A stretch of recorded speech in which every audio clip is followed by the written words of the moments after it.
Some of the most copied professional serves are Sampras, Federer, Roddick, and most recently, it's Kyrgios.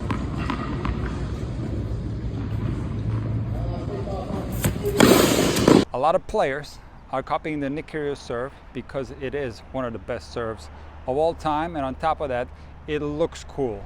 But in today's video, I'm telling you to not copy the Nick Kyrgios serve because you might end up with some technical problems. But let me first guide you through the Nick Kyrgios serve, and don't take this as a guide. Nick has a very unique rhythm on his serve. So he starts out by bouncing the ball into the court. He shakes the racket. And as he begins to load the back foot, this is where it becomes more unorthodox. So Nick Kyrgios does a step back with his back foot. So he steps backwards. At the same time, he lifts the tip of his front shoe up into the air.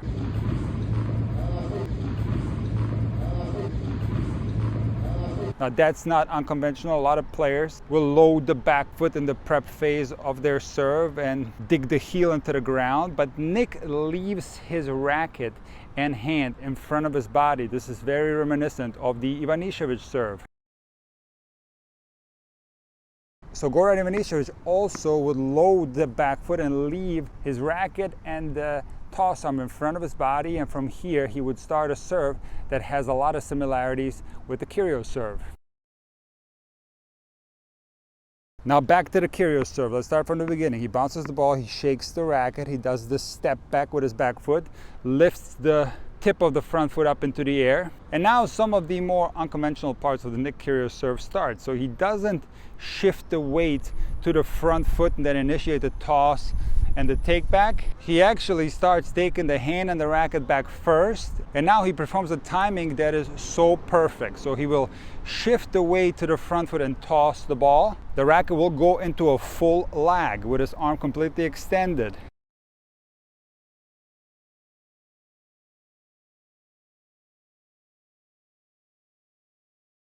It is then when he will start pulling the back foot up to the front foot while at the same time getting his racket into the trophy phase.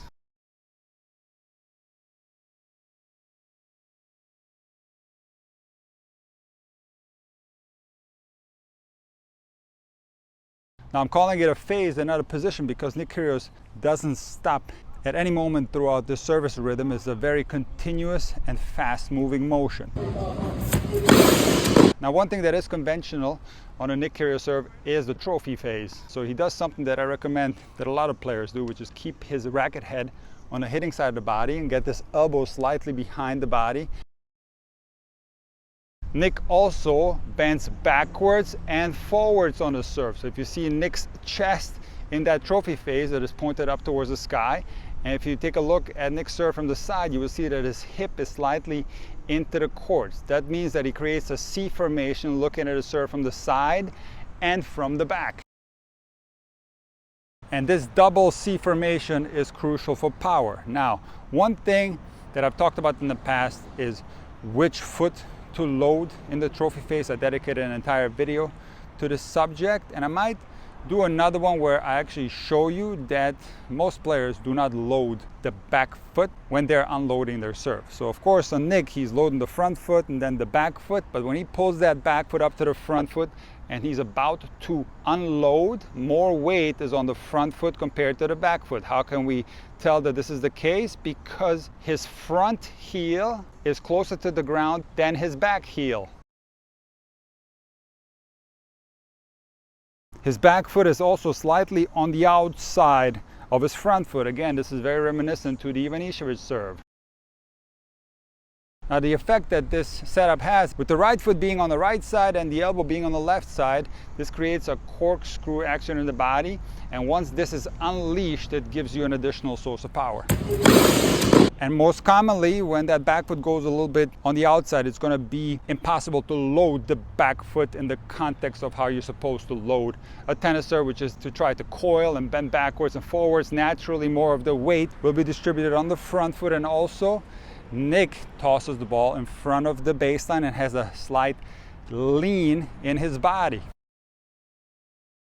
that also creates a more natural distribution of the weight that's more shifted towards the front foot. Now Nick has a lot of variety on his serve. He knows how to kick extremely well. He knows how to mix up his first serve and slice and hit it flat. And on his kick and slice serve, he has perfect torso rotation. So if you take a look at Nick's flat and slice serve, you'll see that he rotates his right side towards the contact, which takes place slightly in front of his head. Nick has a perfect finish with his racket going towards his left side. His momentum is carrying him into the court and his back foot lifts off the ground. Now when you're looking at Nick's serve in real time, when you watch him play in a match, you might not see some of these characteristics that I described to you. What you're seeing is Nick's serve rhythm, and it is a cool rhythm, just like Ivanišević. These fast moving rhythms look very explosive and very powerful, and it makes a lot of sense why people want to copy this. So let's go through the sequencing of acceleration on Nick's serve. So he starts slow and builds up the rhythm very slowly, and he's still slow when he steps back and starts loading the back foot. But once he initiates the toss and releases the ball and the racket is about to go up into the trophy phase, now the serve starts moving very quickly. So Nick doesn't slowly build up this rhythm, he builds it very fast.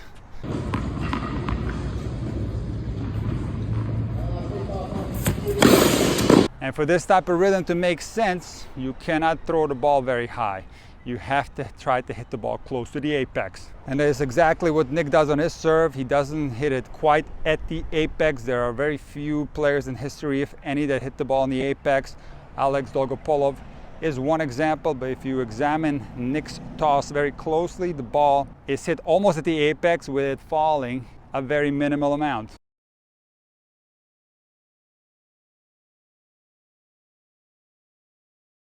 So for this type of fast moving rhythm to make sense, the player has to utilize a lower toss. Now comes the part with my recommendations to you. Across all levels, you might not be able to execute a fast rhythm.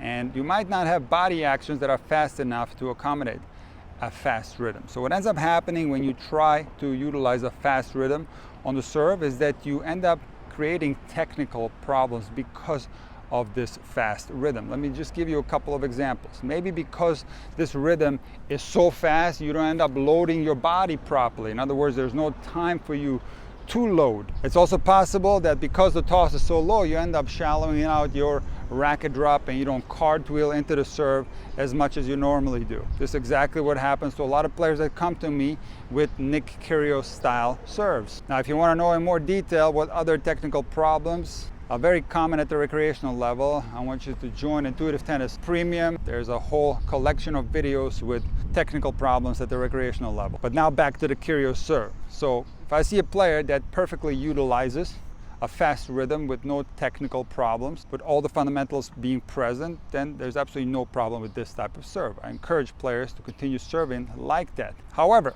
if you are seeing some technical mistakes once you started adapting a fast rhythm like Nick's, you might be better off throwing the ball a little bit higher, hitting the ball when it's falling down, which will then give you more time to load the body, and this part of the serve can be much slower where you gradually get into your loading position, and at the end of the day you end up with a more fundamentally correct serve as a result of giving yourself more time.